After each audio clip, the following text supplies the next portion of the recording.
السلام عليكم ورحمة الله تعالى وبركاته. طبتم وطابت أوقاتكم.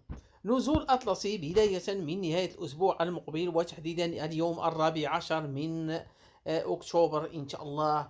أمطار قوية وعواصف رعدية إن شاء الله بالشمال الغربي للمملكة، وخاصة تهم هذه المناطق الساكن شفشاون تبوذا وزان لالا ميمونة العرائش كذلك بتاونات قرية بو محمد فاس مكلا سيدي سليمان الخميسات الرباط سيدي علي التازي كذلك بالرمباني بن سليمان دار البيضاء القارة برشيد والجديدة والوليدية.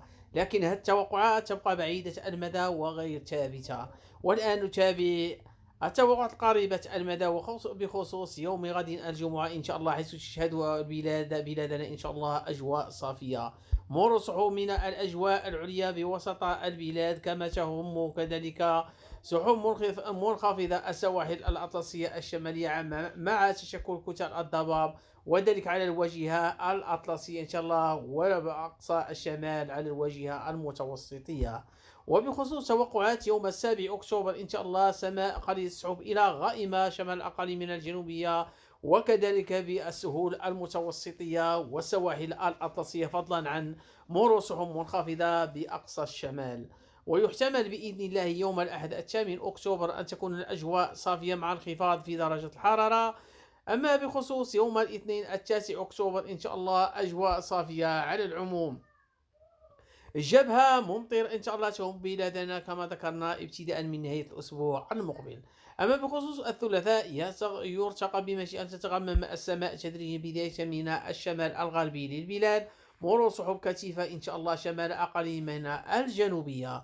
وفي تحديثات النموذج تشير إن شاء الله إلى يوم الأربعاء أن تكون السماء قليلة السحب إلى غائمة أحيانا، هذا فضلا عن انخفاض في درجات الحرارة. وبخصوص توقعات اليوم 12 من أكتوبر إن شاء الله، سماء صافية وكما تشاهدون معنا أجواء غير مستقرة إن شاء الله على السواحل الأطلسية بداية من الليلة المقبلة أي يوم الجمعة، خاصة بالشمال الغربي للبلاد.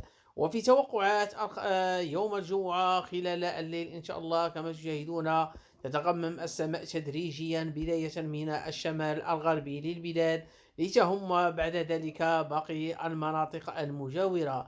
ودائما في توقعات يوم السبت إن شاء الله، سماء قوي، سماء صافية خلال الفترة الصباحية وخلال المساء، كما تشاهدون نزول أطلسي على المناطق التي ذكرناها قبل قليل، لتكون إن شاء الله هناك عواصف رعدية وأمطار غزيرة. وكما ذكرنا التوقعات تكون غير ثابتة، لذا نسأل الله أن تكون ثابتة دعواتكم.